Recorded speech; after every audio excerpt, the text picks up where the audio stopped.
It's time to continue with the riddle leaks this time, and also just to let you know that we are opening up the requirements for the tech squadrons. So if you want to get yourself some squadron vehicles, if you want to be a part of them, make sure to check out the Discord. There's a link in the description to it, and with a new updated list of requirements. It's pretty easy for most people, and hopefully you guys can join the squadrons and have a bit of fun with it. Let's get into the leaks.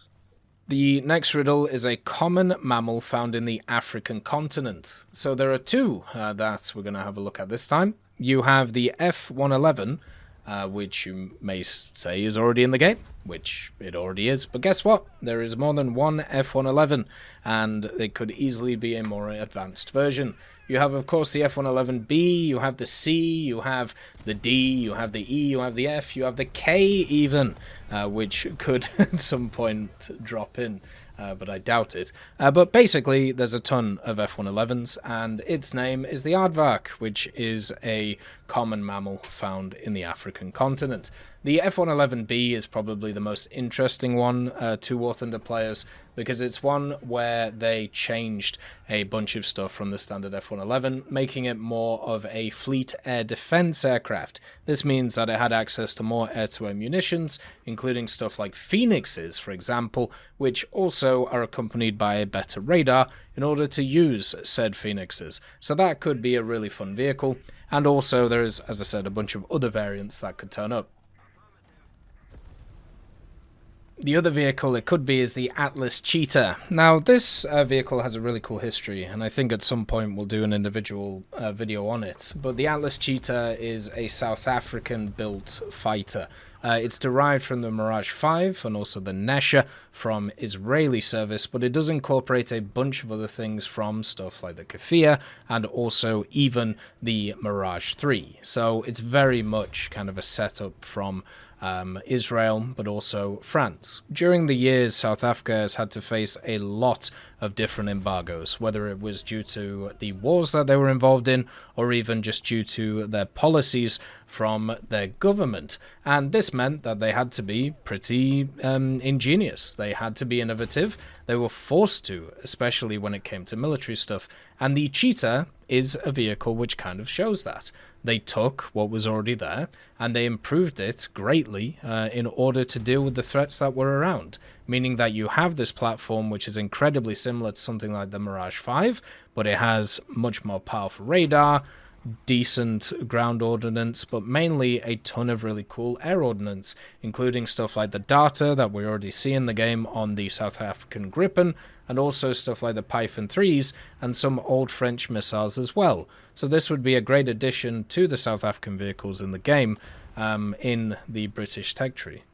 The next one is a subgroup of flatfishers, and this could be a bunch of different things, but focusing on the subgroup part, it's probably about a vehicle that's already in the game, right? And the vehicle that has a name which goes towards the flatfishers is the JH-7. The JH-7, known by its NATO name, is the Flounder, which I believe is a flatfish, so it would make sense. But there's a bunch of different versions of the JH-7. We have the A in the game right now, but the interesting thing about the JH-7 is it's one of those which comes in many different forms, whether it's export versions or just kind of improved ones. Like, for example, you could see the improved JH-7A2, which, just like a lot of improvements, these aircraft, it just has more weapon systems that it can bring along and kind of destroy stuff with. And once again, just like stuff like the Q5A, which was an export version, well, sorry, not the Q5A, what am I talking about? The A5C. The way that the A5C is an export version of the Q5, you could have more JH versions in the form of the FBCs, which were exports variants of the JH-7s. The other thing it could be is the Stingray, the light tank, which is built by the United States, but used by Thailand. It's a vehicle that we've actually gone over quite a few times. It's another one of these light vehicles that the US made over the years when they were trying to get a light vehicle to work in all of their different programs, and this was another kind of failed project that didn't really go anywhere, apart from Thailand. Thailand bailed them out, and good old the Cadillac boys put together the Stingray, and yeah, there's a bunch of them that were built. It has an L7, it has that weird aluminium armor that a lot of these light vehicles have from America. It's super mobile, super light, and also doesn't have a huge engine, but enough to keep it mobile. We also have a loud sound heard during bad weathers. This could be a ton of vehicles, because it turns out lightning and also thunder are two things which are used by many different nations for many different vehicles. So, here's a few of them. The first one is the Thunderscreech, which probably won't make it to the game, because it would make a lot of people uninstall. But imagine trying to make a vehicle which was a supersonic propeller aircraft. That was the whole point of it. The whole point of the XF-84H, as it was known, was to make an aircraft which, instead of just doing jet propulsion, would be a propeller-driven supersonic vehicle. It got to a point that it was so loud, it would cause people, well, basically to be nauseous, to throw up, to lose their minds, straight headaches, and all of these wonderful things. So that's where it got the colloquial name Thunderscreech.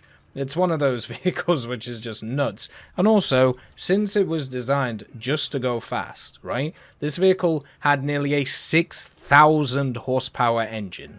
5,850 if I remember right. And also had a big old turboprop engine. So this thing is just insane. And you know what it also didn't have? Any armament.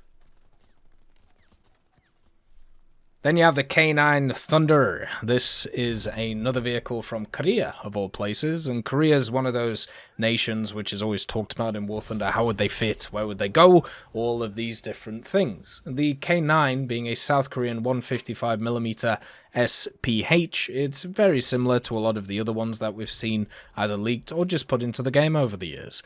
A set of vehicles which are big old dumpy guns, and do a ton of damage going around to different battlefields. This would just be a further addition to many others that we've already seen.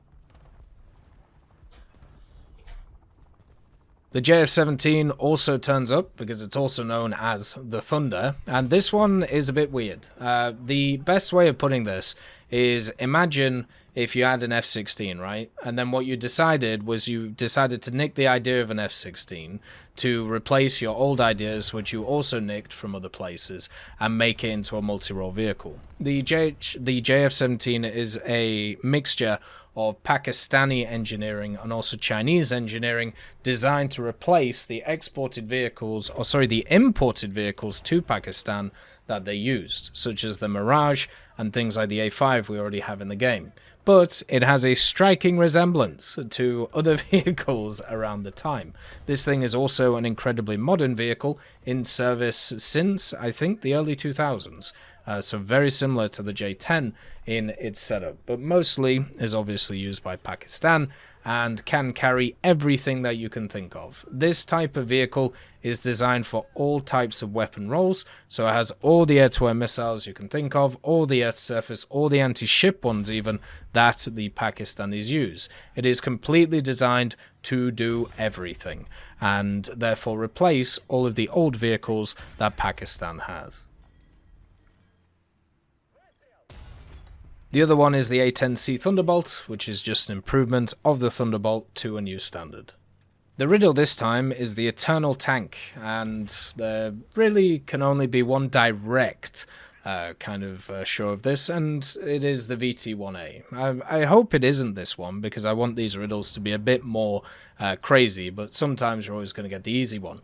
This vehicle is literally nicknamed the Eternal Tank. So that's basically where the idea comes from, and it's very similar to the VT4 that we've seen in the game already, but this one was a joint venture between the Pakistanis and the Chinese, where the VT4 was more designed for Thailand and other places. For Pakistan, it is known as the Al-Khalid, whereas for China, it is known as the VT1 and the VT1A, and then eventually the VT4. So this is earlier in the series from the VT4 vehicle. vehicle. Basically what eventually became the VT4, which is now in service with different nations. It has all the standard stuff you would ever want, the 125mm, the auto-loading system, the 3-man crew. It also has, you know, the same armor profile as pretty much all of the Chinese vehicles, and it has only a 1200 horsepower engine, which is definitely limiting compared to a lot of the other vehicles it will fight, as a lot of the modern weapon systems, and once again, really depends on what what variant we actually get, because there are several variants of this vehicle.